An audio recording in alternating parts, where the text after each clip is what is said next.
Welcome to the deep dive. You've given us some really interesting material today, these excerpts from Eddington's Echo, A Cosmic Civil Rights Saga. Hmm. And like always, we're going to try and pull out the most crucial bits, the really interesting stuff, so you can get a handle on it without, feeling overwhelmed. Yeah, and what's fascinating here is, okay, it's fiction, Right. but it's so deeply tied into the actual real history of the civil rights movement in the American South. Exactly. It really shows how stories, even fictional ones, can give us powerful ways to understand complex truths about our own world. Right. So the central character is this guy, Ellis Langston. And you need to picture him just arriving completely bewildered in this fictional town, Harmony Creek. Yeah.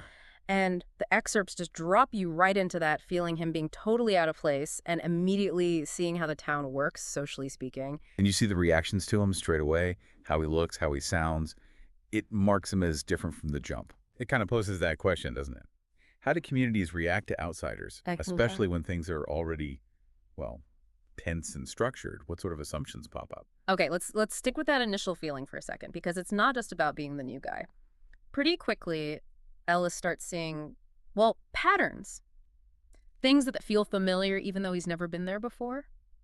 Echoes of his past.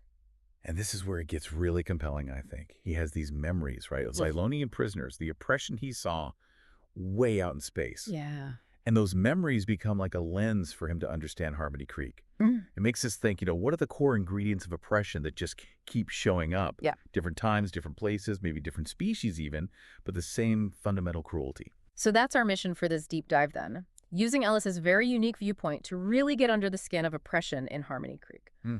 We want to explore how it works there, how people fight back, the resistance, and the huge challenges they face trying to get justice. Which immediately raises the question, how does someone like Ellis, who is so obviously not from there, even begin to understand, let alone get involved in a struggle with such deep local roots? Well, the excerpts give us a starting point. One of the first big things he sees is this voter registration drive. Right, and Sheriff Brody and his deputies are just Hmm.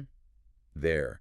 Their presence is heavy. You feel it. Totally. It's this unspoken warning, isn't it? Discouraging people without needing to say much. What does that tell us about how power works sometimes, those subtle methods? That's such a key insight. It's not always, outright violence. Sometimes it's quieter.